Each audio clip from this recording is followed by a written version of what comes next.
Good morning, student. Now we'll learn our chapter 12, Air, Water and Weather. Today we are going to discuss words to remember part of this chapter and then bookwork of this chapter. In which first was to remember evaporation. What is evaporation? The change of water into water vapor on heating is called evaporation. Okay. What is condensation? Condensation is exactly to the evaporation process. The change of water vapor into water on cooling. It is called condensation. Okay. Both the process are exactly opposite to each other. Sedimentation. What is sedimentation? Settling down of heavy insoluble impurity in a liquid. For example, if you are taking one beaker of water, in that you add some sand, then what happened? That sand particle settle down after 5 to 10 minutes.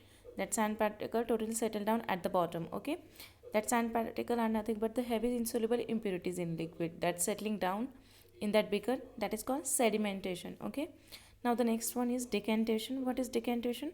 Gently pouring the liquid into another container after sedimentation. After sedimentation, what happened? The sand is settled down at the bottom, okay, and the remaining water gently you have to pour into another beaker. That is called decantation process. Soluble impurities. What is the meaning of soluble impurities? Impurities that dissolve in water, okay, like salt, sugar, lemon juice, okay, and other soluble impurities that can dissolve in water. That is called soluble impurities. Insoluble impurities, impurities that do not dissolve in water. There are a number of insoluble impurities like stone, sticks, mud. Okay, so these are the example of insoluble impurities. Filtration. What is filtration?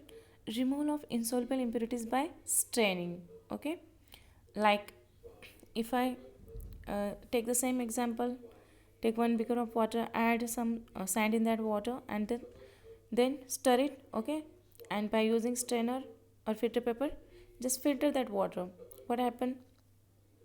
That sand remain on the upper part, okay, on that filter paper or on that strainer, and in that beaker you will get the clear water. Okay, so this is called the filtration process. Later on, see the bookwork, in which first is choose the correct answer. So in which first question, the heat of the sun causes winds to blow, water to evaporate, C, change in weather, and D, all of this. So these all happen due to the heat of sun. So all of this is the answer. Now the second question, the change of water vapor into water on cooling is called. It's very simple. It's condensation process. Okay, evaporation, change of water into water vapor on heating, its evaporation. Sublimation, you know that. Condensation, conversion of water vapor into water on cooling, it's called condensation. So condensation is the correct answer. Now see the next question. A blanket of cloud just above the water or land due to mixing of water vapor with cold air is called A, hail, B, dew, C, fog, D, snow. So C, fog is the answer.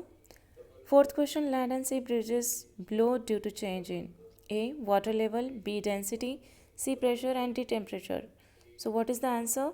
Pressure. Okay, due to the change in pressure. Okay, wind or waves blow from high pressure to low pressure.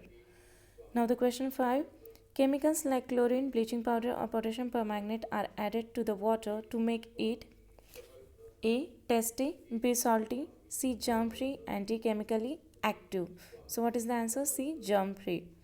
6, the process of filtration is used to remove A, salts, B, insoluble impurities, C, germs, and D, soluble impurities. So by using filtration process we can remove insoluble impurities. So B, insoluble impurities is the answer.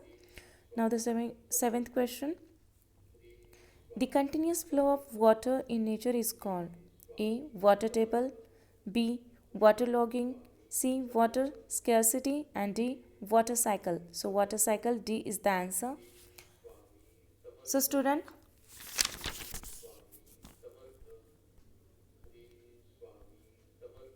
this is enough for today. Tomorrow we will continue with answer the following questions. Okay, thank you.